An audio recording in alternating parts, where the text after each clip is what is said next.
నటభూషణ శోభన్ బాబు అసలు పేరు ఉప్పు శోభన చలపతిరావు.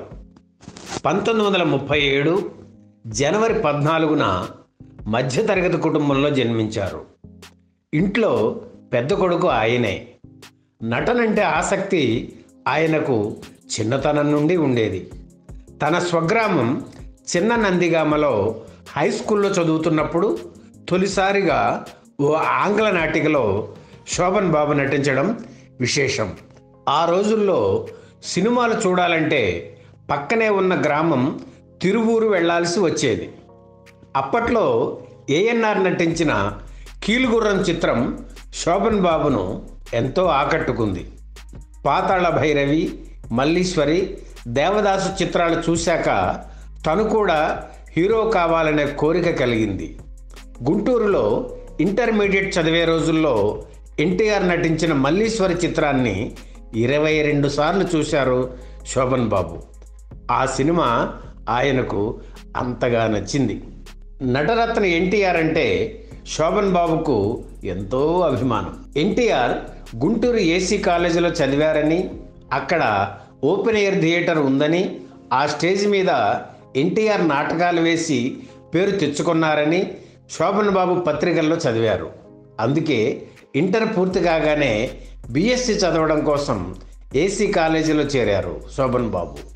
ఆ రోజుల్లో కాలేజీకి సైకిళ్ల మీద వచ్చేవారి సంఖ్య బాగా తక్కువ.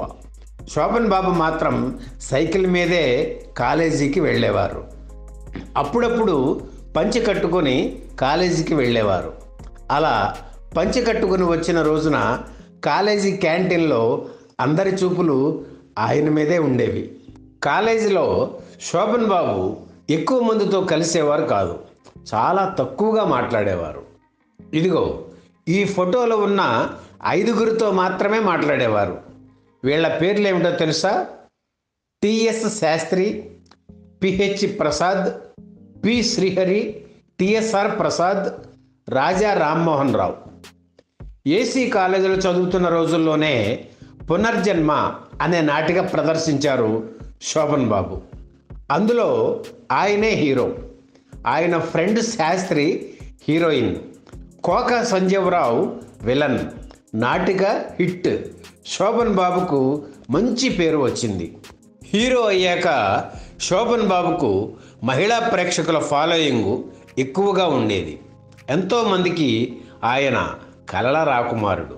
అయితే కాలేజీలో చదువుకున్న రోజుల నుంచే అమ్మాయిలకి శోభన్ బాబు అంటే ఆసక్తి ఉండేది. కానీ ఆయన వాళ్ళకి ఆమడ దూరంలో ఉండేవారు. సెకండ్ ఇయర్ చదువుతున్నప్పుడు శోభన్ బాబు ప్రెసిడెంట్గా నిలబడితే అమ్మాయిల ఓట్లన్నీ శోభన్ బాబుకు పడ్డాయంటే ఆయన అంటే ఎంత క్రేజ్ ఉండేదో ఊహించుకోవచ్చు. గుంటూరు బ్రాడీపేట 5వ లైన్లో ఖాదర్ అనే ముస్లిం స్నేహితునితో కలిసి ఒక రూమ్లో ఉండేవారు శోభన్ బాబు.